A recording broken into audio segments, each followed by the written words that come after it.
A Voz das Mulheres. Bom, nosso convidado de hoje é Danilo Cruz. Danilo é psicólogo, psicólogo da Clínica Numen, é servidor público, é palestrante. Danilo tá voltando, sempre a presença dele, a gente tem a presença dele aqui no nosso programa, e ele vai conversar com a gente sobre a Síndrome de Estocolmo. Boa tarde, Danilo, seja sempre, né, bem-vindo. Boa tarde, Márcia, boa tarde, equipe da Rádio Excelsior, boa tarde, amigos ouvintes. Para mim é uma grata satisfação estar de volta presencialmente nesta casa disso, que me acolhe sempre com muito carinho, em especial você, Márcia, a quem eu agradeço em nome da população por essas pautas maravilhosas onde a gente pode trazer um pouquinho sobre saúde mental para esclarecer, porque é um tema que toca a todos nós, indistintamente. É verdade, Danilo. E você também trabalha em CAPES, é bom a gente também falar sobre isso, né? Isso, trabalho lá no CAPES, lá de São Caetano, né? E, sem dúvida alguma, é um assunto crucial, né? Falar de saúde mental para a população é algo que é absolutamente essencial. Precisamos falar sempre, é uma pauta inesgotável, né? Inesgotável, porque a gente vai aprendendo, vão surgindo, como a gente já falou no outro dia, vão surgindo outras nomenclaturas, outros nomes de transtorno que já existiam, mas é importante que eles sejam identificados, né, Danilo?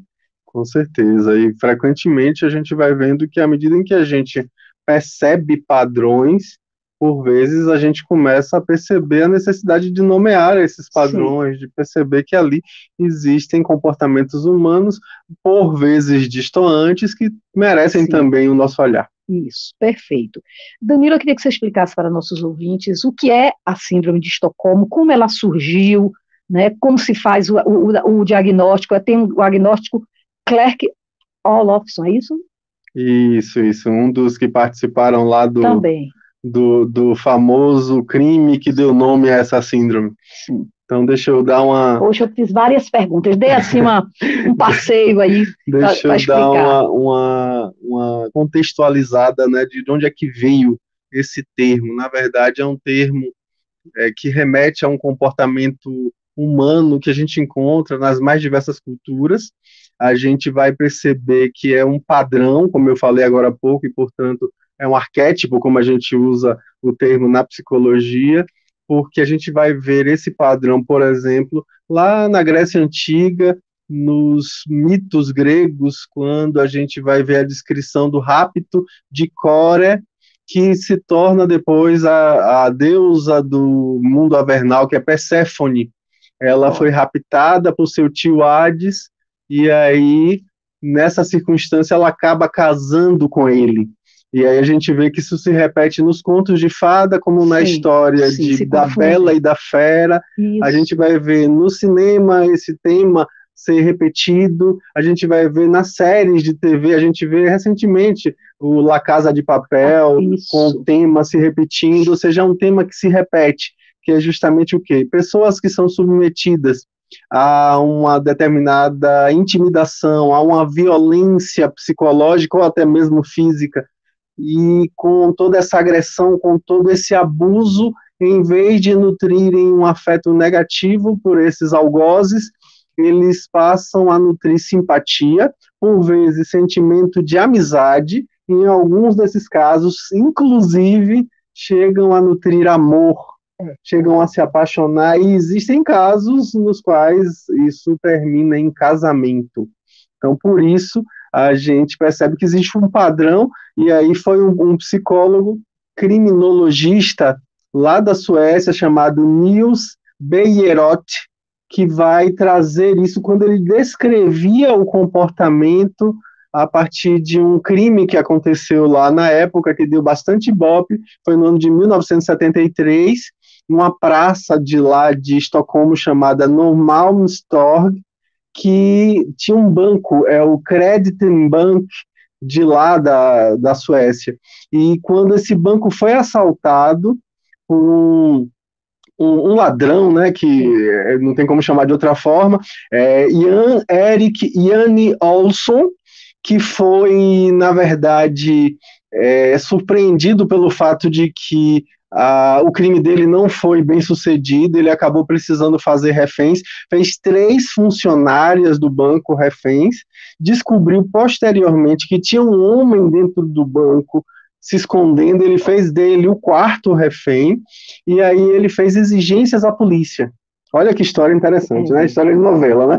Aí ele fez exigências, ele queria uma quantia absurda de dinheiro, ele queria 3 milhões de coroas suecas, equivalente hoje a talvez pouco menos de US$ 1 milhão, e ele queria um carro e livre acesso à saída do país, ele queria sair do país. Com isso, ele exigiu também uma coisa no mínimo peculiar, ele exigiu que um presidiário fosse libertado e levado para lá. O presidiário em questão, ele conheceu quando estava preso, e era, na verdade, o criminoso mais famoso da Suécia na época, que era Clark Olofsson. E aí o que acontece? Eles cedem tudo ao rapaz, isso foi no dia 23 de agosto de 1973. Só no dia 28 de agosto é que eles percebem que, na verdade, nada vai se desenrolar dali, resolvem jogar gás lacrimogêneo do teto do banco, os reféns resolvem, olha que curioso, proteger os criminosos para que eles não sejam feridos, e tudo termina de uma maneira no mínimo peculiar, Márcia. Eles se despedem se abraçando. Eles, durante o período em que estavam ali dentro do cofre do banco, porque todos estavam presos no cofre do banco, eles ficavam jogando baralho, eles se divertiam. Em determinado momento, uma das reféns mostrou que estava com frio, começou a tremer. O criminoso foi lá, deu agasalho, deu o próprio a jaqueta para ela. Isso foi interpretado como um ato de empatia, de cuidado, e resultado, essa jovem em questão depois se casa com o criminoso. Então, aí a gente vê que existe realmente ali uma situação de simpatia. É uma circunstância em que, apesar da violência, da agressão, a pessoa não escapa quando tem a chance, só a posteriori, só depois de muito tempo, depois de muita reflexão, é que ela vai pensar na possibilidade de escapar. Apesar de tudo isso, Márcia, é algo raro. Existe muita bobagem na internet, eu vi muita bobagem escrita na internet a respeito disso, dizendo que é algo comum. Não é comum. De cada 100 casos, apenas 8 têm a síndrome de Estocolmo, ou seja, apenas 8% dos casos as pessoas desenvolvem síndrome de Estocolmo, e ainda assim existem graus, porque pode variar de uma simpatia a um apaixonamento. Sim. Né? Então, tem aí uma vasta perspectiva que a gente vai ver que, na verdade, existe uma identificação, né, Márcia? Sim. A pessoa se identifica como uma forma até de preservar a sua integridade física e mental, ela se identifica com aquele que pode agredi-la, e aí passa tendo essa simpatia, buscar nele a simpatia reflexa, e aí com isso ele não causa danos para ela. Isso é de forma inconsciente, né? De forma inconsciente. Porque se você treina, você é treinado, né, para provocar, para fazer com que o outro, né, o criminoso, o transgressor, ele perceba que você tem empatia com ele, e isso não tem nada a ver, é algo do inconsciente, né? É inconsciente, não existe deliberação. E é tão inconsciente, Márcia, que se você pede para essa pessoa que está passando pela síndrome de Estocolmo para perguntar se ela tem algum problema com relação a isso, ela vai dizer que não, que de jeito nenhum, que ela não tem. Que ela não tem esse problema, é um absurdo. Ela consegue identificar outras pessoas que têm, mas ela própria não reconhece, ela acha que é uma coisa fortuita, pontual. É simbiose. Quase uma simbiose, né? Se a gente pensar dessa forma. Sim, sim. E aí acaba que, assim, a gente parando para pensar em termos de uma dinâmica psíquica, há um mecanismo de defesa chamado identificação, em que você se protege quando você se identifica ali. Sim. Então, essa identificação, de certo modo, protege você, e aí você, na verdade, desenvolve um afeto que a gente diria sadomasoquista. Sim. Porque existe ali um sofrimento e um certo prazer nesse sofrimento. Foi gerado pelo sofrimento e causou prazer, né? E aí, você já falou, o que você falou, eu acho que vai responder o que eu vou lhe perguntar, mas para você, mesmo assim eu vou fazer. O que faz com o que sentimentos de afeição, paixão, né? Porque, como você disse, as pessoas não só se identificam, como se apaixonam da vítima em relação ao agressor. Então, a gente vê que naquele instante que ela está vivendo aquela tensão, qualquer mínimo gesto de atenção da parte do agressor para a vítima vai ser interpretado como sendo um carinho, como sendo um afeto, como sendo um bem, um benefício. É como, por exemplo, nesse caso específico que deu nome à síndrome, Sim. nesse crime que aconteceu aí com Yanni Olson, ele traz justamente o fato de que no momento ele chama o homem, dentre os reféns, ele chama o homem e diz que se eles não cederem, ele vai atirar na perna do homem. Sim. Ao sair, aquele homem pega aquela informação e diz assim: tá vendo como ele foi bom comigo? Pelo menos era só na perna. É incrível. Olha aí como é que a gente Funciona, não consegue entender, né?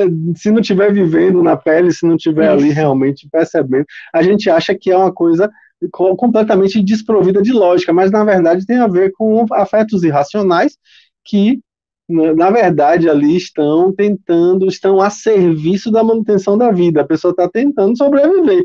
E aí, para sobreviver, qualquer aceno de cuidado da parte do agressor é interpretado como sendo um bem, uma dádiva que é dada. Está lhe vendo de forma diferente, né?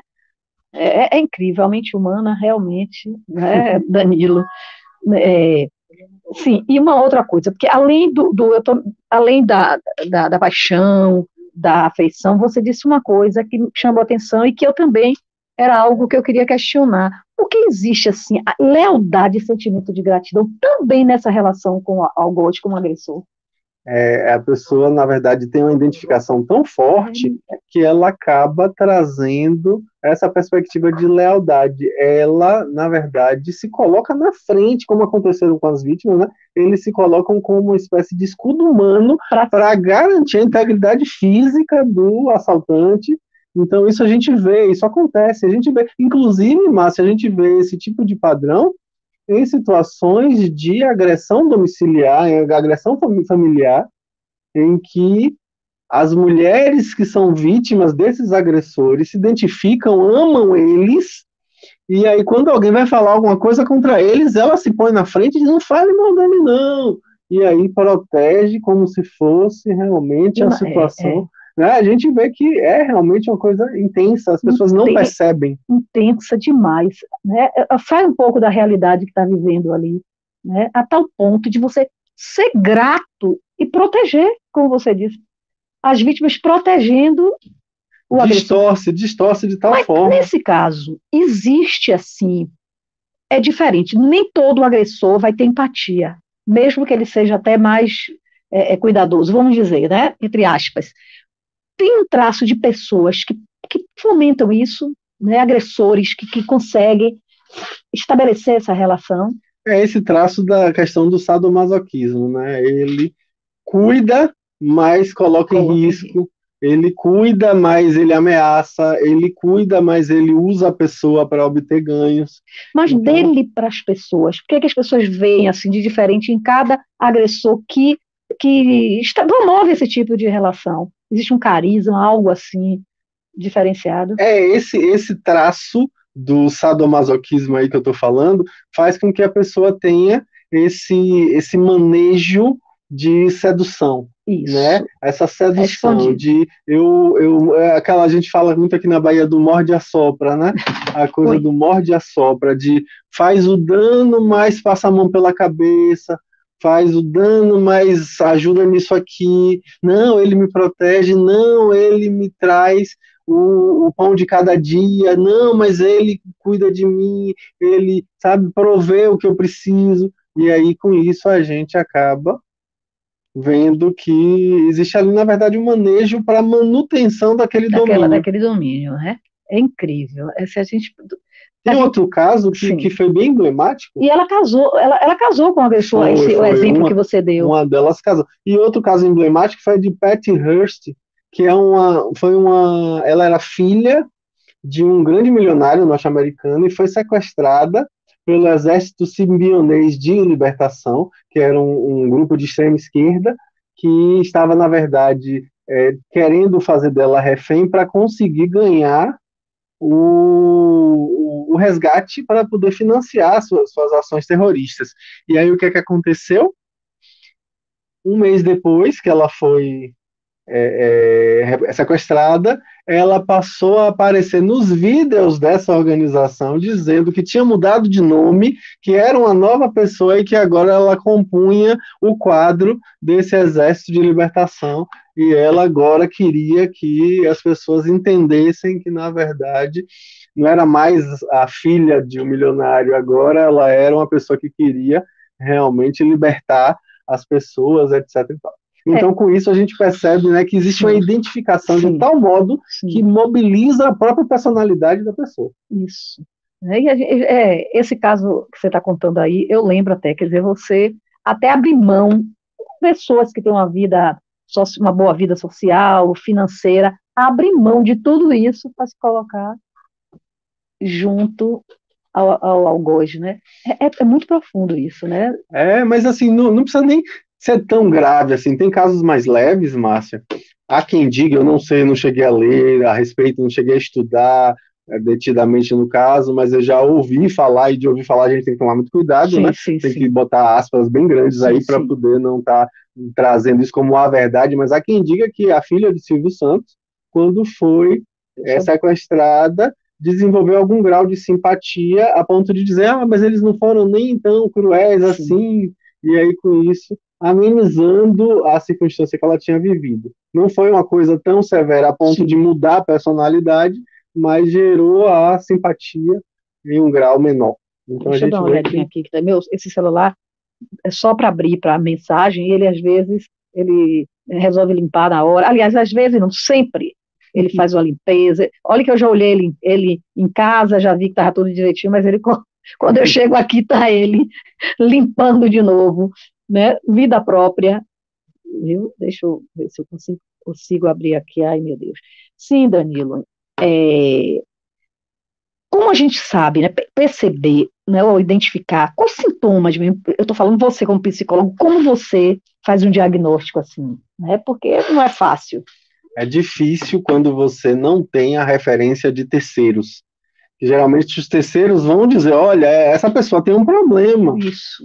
Por quê? Porque a pessoa que realmente tem um problema com relação à síndrome de Estocolmo não identifica que ela tem um problema, ou seja, é a chamada ausência de autopatognose, ou também chamada de anosognosia, que é o que? A pessoa não reconhece que tem um problema, não reconhece que ela tem ali, na verdade, um transtorno, se a gente pode falar dessa maneira, apesar de que isso é contestado, tá, Márcia? Várias associações científicas vão dizer que não está claro de que se trata realmente de um transtorno psicopatológico e que, por isso, não está configurado entre as doenças de ordem mental, nem na CID-11, nem na DSM-5, que são as duas grandes classificações de doenças mentais do mundo, né? Então, por conta disso, não é aceito como sendo doença, mas vem sendo estudado de tal maneira que percebe-se que há sim uma distorção de comportamento, só que não é ainda aceito como doença, isso é importante colocar.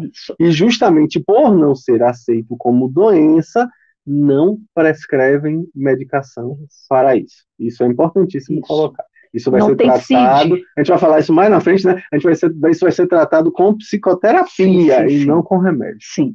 Olha, Edna está dando boa tarde, a minha, você e a Nilson, e ela diz que é por isso que ela vê uma quantidade grande de mulheres vítimas de violência que querem viver só, preferem viver só. Grande abraço, dona Edna.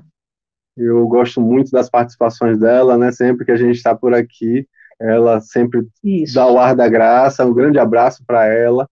Né? E aí a gente vê que é exatamente isso que ela colocou. Muitas mulheres e também homens, não é só mulher que acontece isso não, isso é importante dizer. Olha a pergunta que eu recebi aqui de Marina. Boa tarde. A síndrome de Estocolmo acontece somente com as mulheres? Não, também com Obrigada, homens. Edna. Pronto, aí a gente vê claramente, né? É Marina, não é Marina. Pronto, Marina, a gente vê que não existe só em mulher, existe também em homem, mas estatisticamente é mais comum Prevalente. em mulheres, tá? Mas também acontece com homens, aconteceu no primeiro caso, né? Sim,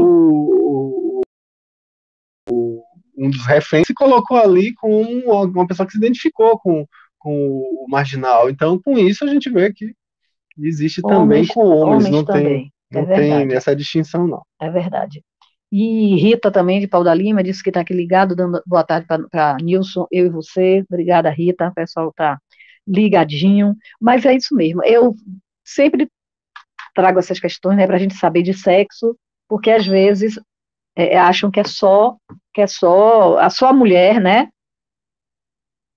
Mas, na Edna verdade, não. agradecendo pela resposta da gente, pelo retorno, né? Eu estava pensando aqui, Danilo, é difícil você fechar um diagnóstico, né? Porque confunde com outros comportamentos, E né? a pessoa sempre atenua. Se ela está numa relação tóxica, ela está numa relação ali em que ela está sendo abusada, ela atenua, ela vai dizer, não, mas foi uma coisa pontual, ele não é sempre assim, ele compensa isso de outras maneiras, mas isso aí, na verdade, foi um deslize, ele não vai voltar a cometer várias desculpas para manter as coisas como estão, para manter o status quo, e aí com isso não consegue se desvencilhar dessa circunstância, porque sequer ela reconhece que tem um problema, ela não consegue perceber naquilo um problema, e aí já viu, né, como vai ser difícil ajudar essa pessoa quando ela própria não reconhece que precisa de ajuda. Aí fica muito difícil, viu? Muito, muito Porque mesmo. ninguém pode tratar alguém que não se E reconhece. o curioso, se ela reconhece nos outros, fulano passa por isso, ou não.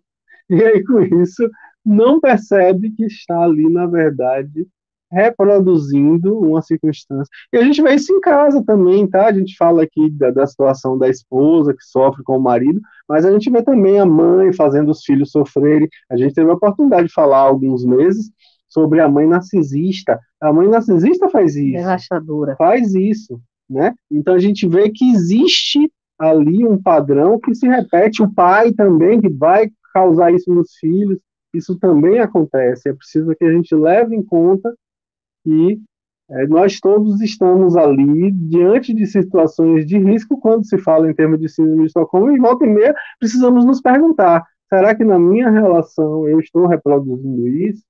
E Por isso aí que é bom a gente vai, falar. sem dúvida alguma, a gente precisa ter essa humildade, né, de reconhecer que às vezes a gente se equivoca e acha que está tudo bem quando não está. É verdade. A gente relativiza o que frequentemente não dá para relativizar, né? Ó, Tânia, você até já falou, mas como eu digo, os ouvintes vão chegando, Tânia da Boa Tarde, e ela pergunta, Danilo, a síndrome de Estocolmo pode evoluir para relações duradouras entre vítima e carrasco? Sim, casamento pode evoluir de maneira bem aprofundada, inclusive.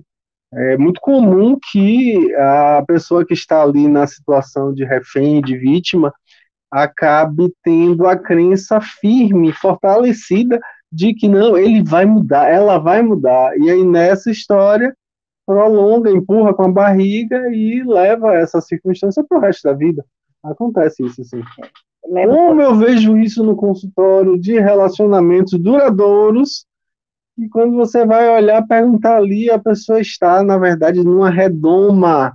Ela não pode isso, não pode aquilo, não pode aquilo outro. Ela é vítima de agressão, ela é vítima de violências verbais constantes, ela é vítima de violência física volta e meia, e aí com isso você vai tentar dizer, pô, mas isso não está normal, o que está acontecendo aí? E a pessoa diz que não, que você que está fazendo uma avaliação equivocada. E eu já vi gente, ó, escapulir da terapia, fugir do consultório por achar que o psicólogo é que estava equivocado e não a situação que ela está vivendo. Ela não vai se reconhecer, né?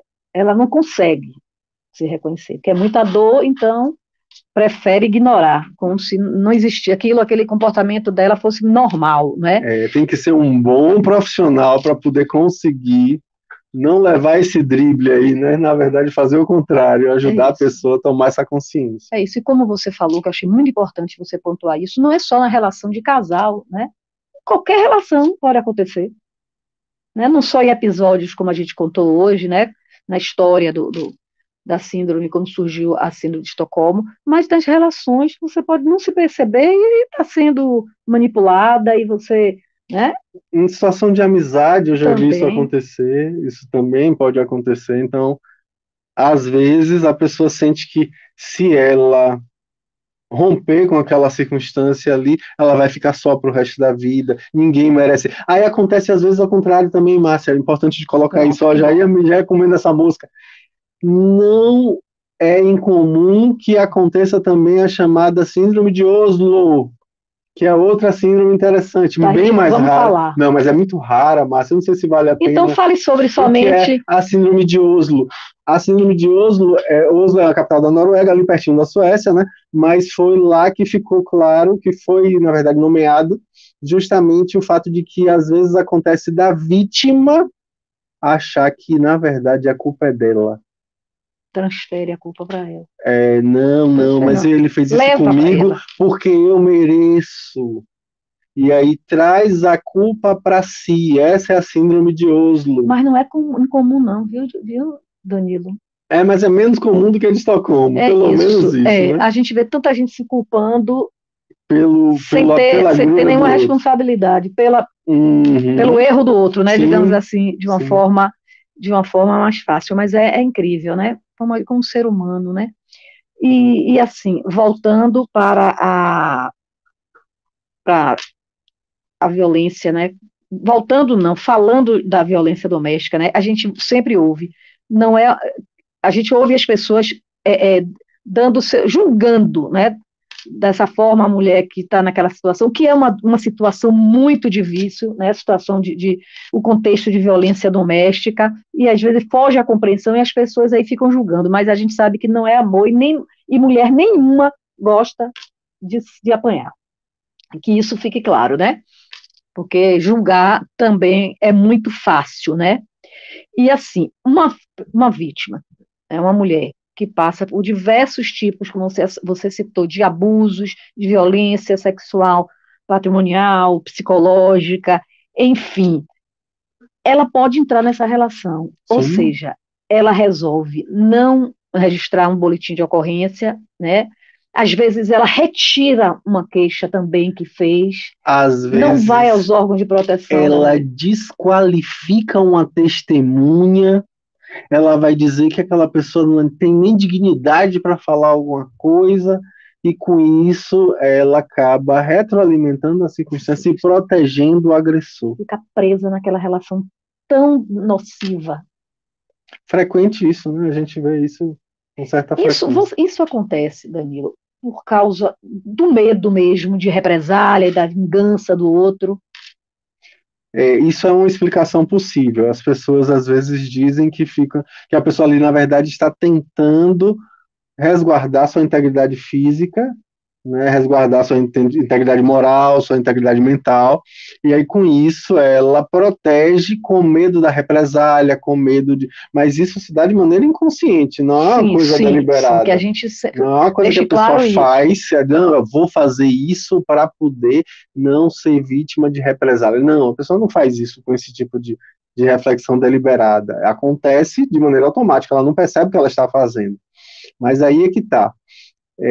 Existe uma identificação no nível afetivo, então existe afeto real ali, né? A pessoa ama, e aí nesse afeto a gente vê que ela quer proteger o objeto de amor dela, né? É um afeto equivocado, né? Que você É gostar distorcido, né? A gente vê que distorcido, existe mas uma distorção da é, realidade. é como você disse, eu repito, reafirmo, é inconsciente.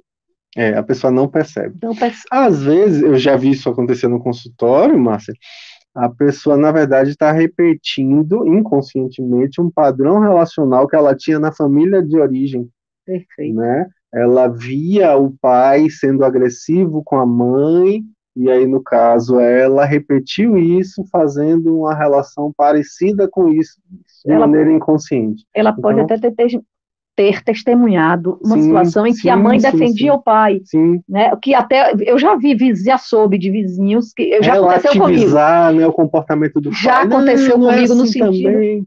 de vizinho, né? Que ela gritou, nós descemos, né, num prédio, fomos até a portaria, ela estava machucada, toda vermelha, e ele fugiu, e aí, né, nós fomos, ela entrou com, eu acho que o condomínio entrou com processo, e ela no fim estava relativizando, não, mas né, não é isso, ele não está fazendo mais, e eram coisas repetidas, eram situações recorrentes.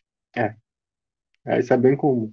Aí, às vezes, faz a queixa, já vai tentar retirar. Agora não pode mais, ainda bem, Ainda né? Não existe ainda mais a bem que você não possibilidade de pode mais tirar. retirar. Mas existia isso, existe ainda, né? Pessoas que tentam fazer isso com certa frequência. É complicado, viu? Eu lembro de eu fui uma vez para um seminário até com a doutora Isabel Alice, que na época era secretária era delegada titular da ADEAN. E aí uma moça levantou, Danilo, com o braço na tipóia, enfaixado, que ela levou uma pedrada. Na realidade, acho que foi um paralelepípedo que jogou, esbagaçou assim o braço dela, não estava quebrado só, não, estava com fatura exposta e tal. E ela diz, depois ela falou que ela não podia entender como é que o nego delas tinha coragem de fazer isso com ela, e que ela não prestou queixa. Ela foi para o seminário, que era o seminário era numa comunidade, né? E ela participou lá sentada, contou o que aconteceu, mas não pediu ajuda, só relatou, entendeu? E colocou isso, a dificuldade que ela tinha de aceitar que o nego dela, o pai do filho dela, fizesse isso com ela. Ela foi orientada neste mesmo seminário, né? Era aberto assim. Ela foi orientada, mas aí provavelmente ela estava desenvolvendo essa empatia, essa simpatia. E a crença ali, não, ele vai mudar, vai melhorar, deve ter acontecido alguma coisa ruim, pontual, mas ele não é assim não, e ponto final. E aí nisso acaba se expondo a novos riscos que acabam infelizmente se confirmando Com feminicídio, né? chegando ao feminicídio. É isso, porque a gente sabe que o ciclo da violência está aí, né? E aquela parte de lua de mel é onde a mulher entra e cai, né? Porque aí é perdão, enfim, mas tem que a gente fala sempre, todo dia, que as mulheres têm que estar de olho atento, como você disse, para não culminar, não perder a vida, né, deixar seus filhos órfãos, porque ele vai preso e a mulher perde a vida.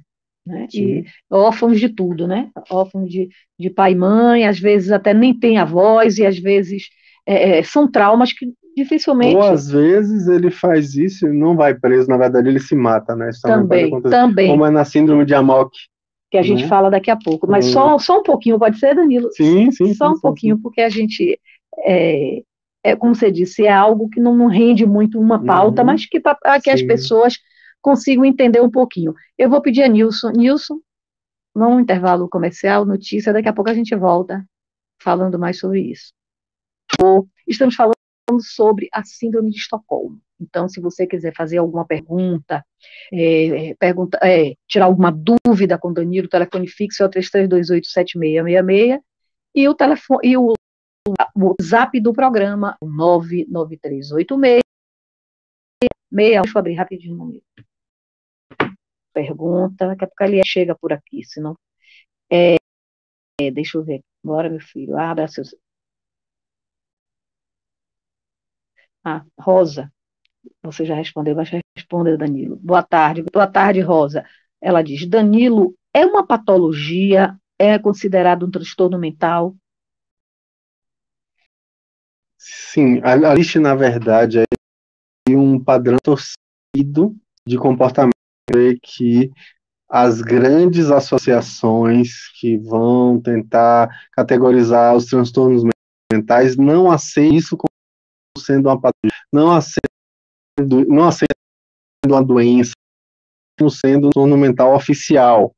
A gente sabe que a CID-11, que é a Classificação Internacional das Doenças, na sua 11ª versão, e o DSM-5, que é o Manual de Diagnóstico para Transtornos Psiquiátricos, também não aceitam, nenhum dos dois aceita, né? E são os que são oficiais, mas, contudo,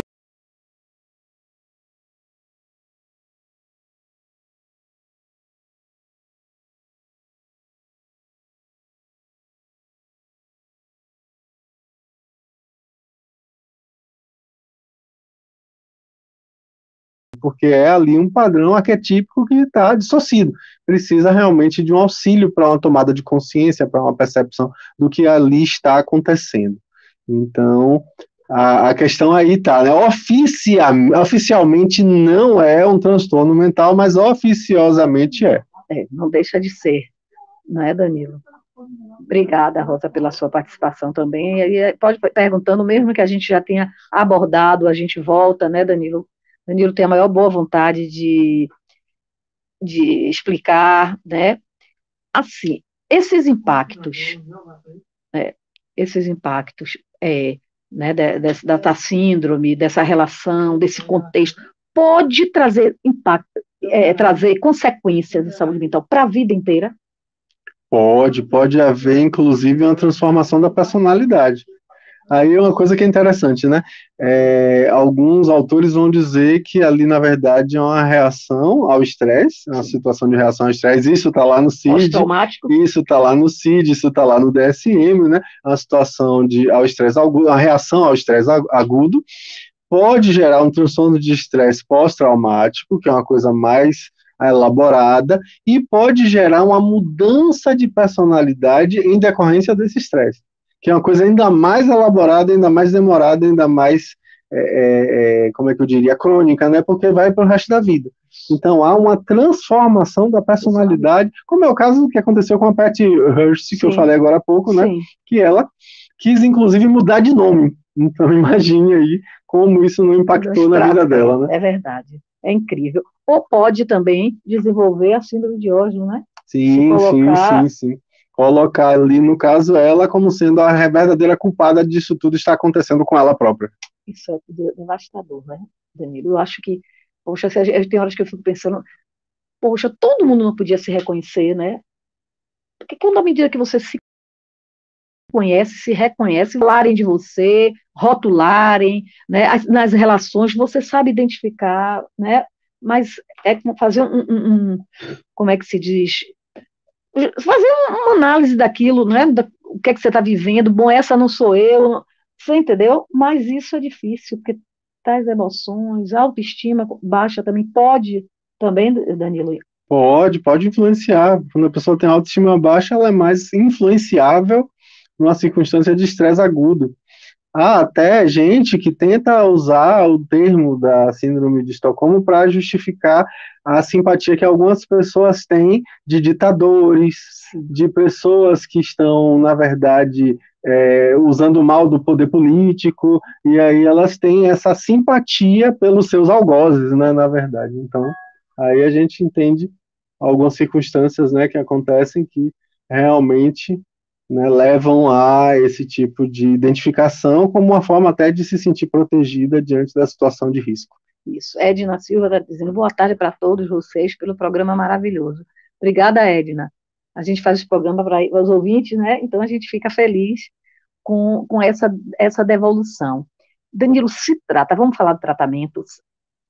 Como se trata essa síndrome? É só a psicologia, a psicoterapia? Só a psicoterapia. Não existe remédio, tá? Não tem como a gente achar uma medicação, até porque, é bom lembrar, a medicação psiquiátrica vai nos sintomas dos transtornos. Não na causa, né? E aí a gente vai perceber que a pessoa tem uma ansiedade, ela vai ter ali um ansiolítico, talvez um antidepressivo para poder ajudar com a ansiedade, porque a substância serotonina está envolvida no processo da ansiedade. Pode ajudar, né? Ajuda, né? Aí a pessoa vai usar um antipsicótico se ela está delirando, se ela está alucinando. A gente entende a necessidade do uso da medicação nesses casos.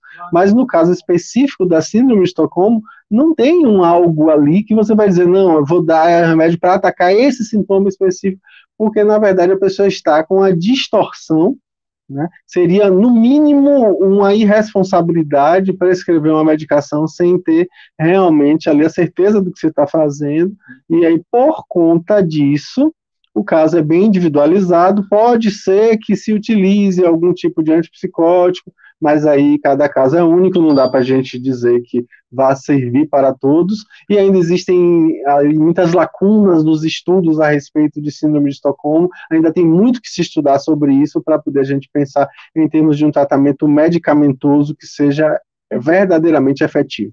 Mas o tratamento psicoterápico pode fazer realmente a diferença aí. Pode fazer diferença na medida em que, primeiro, faz com que a pessoa gradativamente identifique que ela tem um problema, porque geralmente ela não identifica isso. Ela sequer, é o que a gente chama de estágio de pré-contemplação, ela sequer contempla que ela tem um problema, ela está em pré-contemplação. Então, com isso, a gente vai primeiro ajudar essa pessoa a galgar, né, as fases da mudança, a pré-contemplação, depois a preparação, depois a ação propriamente dita, a manutenção e a cura. E aí, com isso, a gente vê que nessa jornada, nessa caminhada desse processo terapêutico, a pessoa vai precisar de uma estimulação específica para cada fase e um bom profissional da psicologia vai saber identificar qual é o ponto, que tipo de argumentação ele pode utilizar, que tipo de intervenção ele pode usar naquele caso para ajudar a pessoa a tomar consciência e aí sim se fortalecer para enfrentar essa circunstância. Isso é difícil. Olha, quer dizer, é difícil não. Você tem que se submeter, né, está aberto para se submeter a uma psicoterapia, né, para o autoconhecimento. Eliette dá boa tarde a mim, a Nilson, a você e ouvintes. Danilo, essa máfia é danadinha. Me refiro a temas que não são corriqueiros, que acontecem com uma certa frequência. Ela diz, Márcia, infelizmente é um tema novo para mim. Danilo, você é maravilhoso nos temas sempre abordados. Muito obrigada, Eliette. Agradeço, Eliette, sempre participando, né, Eliette? É uma maravilha sempre ouvir seu nome aqui, né? E eu fico muito feliz de ver suas contribuições sempre realmente efetivas. É isso, Eliette. A gente tem que trazer, se você ouviu o programa todo, né? Estava em casa, que eu sei que você nos prestigia, mas às vezes o ouvinte não pode, né? Na íntegra.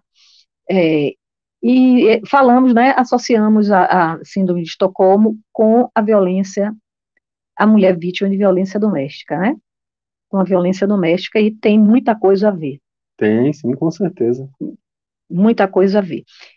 Eu vou aproveitar, Danilo, que a gente tem um tempinho, e queria que você falasse sobre a síndrome de Amok. Não dá uma pauta, porque é algo mais, né? Sim, mais extenso, né? Então eu queria que você falasse, explicasse o que é. Então, essa síndrome de Amok é, na verdade, um rompante de agressividade que algumas pessoas têm, né? É como aquela visão do Hulk que saiu, aquele monstro, não se sabe de onde veio, e nesse rompante de agressividade a pessoa termina por ser agressiva com os outros ao seu redor, cometer frangofilia, né, que é quando a pessoa quebra tudo ao redor, quebra os objetos inanimados, e ali com isso também, nesse ímpeto de agressividade, não é incomum que ela termine com o suicídio. Né, com a situação marcante chega ao extremo em que ela vai ser agressiva consigo própria. Imagina, ser agressiva, né? É uma situação realmente muito difícil. Muito preocupante. Difícil. Qual é a diferença da síndrome de Amok para a distimia? Não, a distimia é bem mais tranquila, bem mais leve. A distimia, na verdade, Márcia, é o que a gente vai perceber como sendo um transtorno que se parece muito com a depressão, só que é levinho, é mais leve. Assim, dizem alguns psiquiatras, alguns interessados na psicopatologia, que a distimia, na verdade, é uma depressão constante, só que leve, constante e leve. Na verdade, é um traço da personalidade.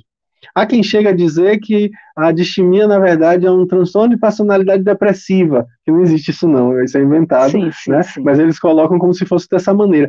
E aí, esse depressivo, ele pode se manifestar como sendo uma pessoa triste ou como sendo uma pessoa irritada, que não é incomum a gente ver, né? A pessoa que é rabugento, sabe aquela pessoa irritada, rabugento constantemente irritada, a pessoa rabugenta, chata, reclamona e nada tá bom nunca, é a pessoa que inclusive perde amigos porque é uma pessoa insuportável, é difícil de lidar. Difícil, e aí você tem que pisar em ovos.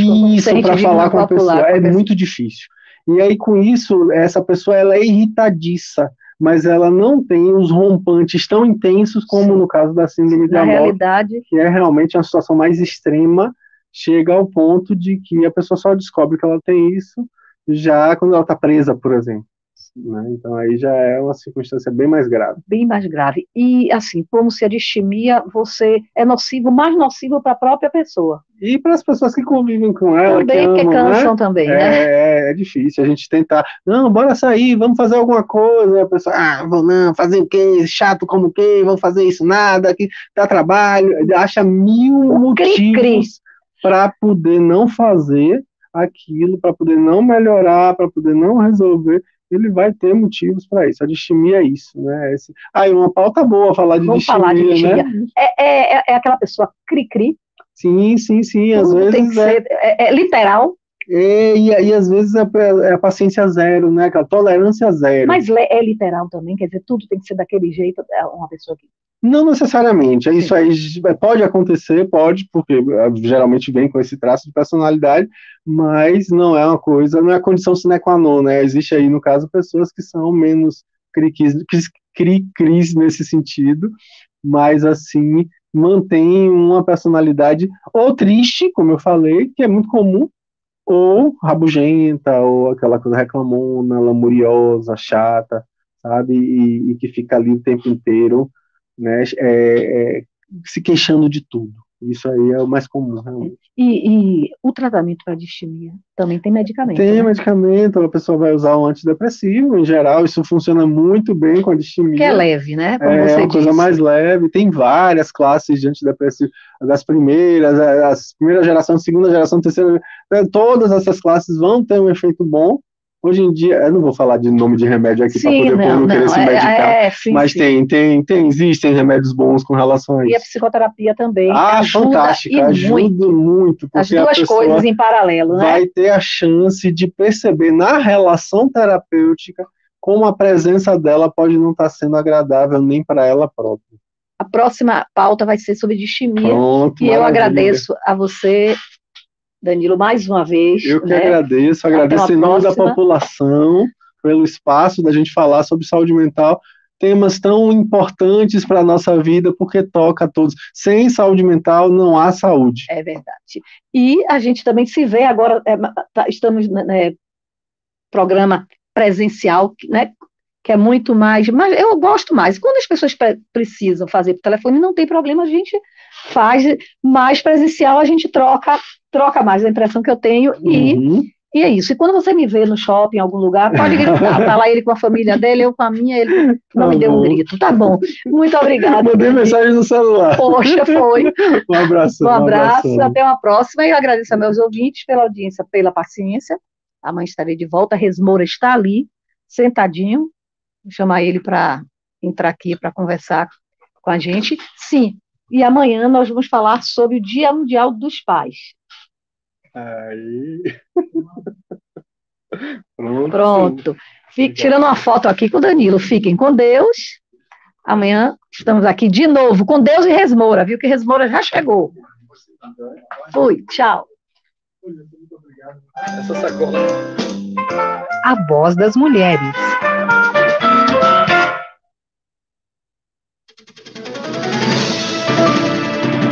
Agora você vai ouvir Entre Amigos.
Começa agora, pela Rádio Excelsior da Bahia, a voz do Senhor do Bonfim.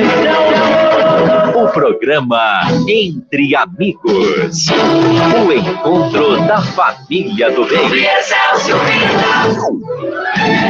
Na Rádio Excelsior da Bahia, você está acompanhando cultura, religião e muito mais. Para a sua tarde ficar ainda mais descontraída e alegre. Entre Amigos.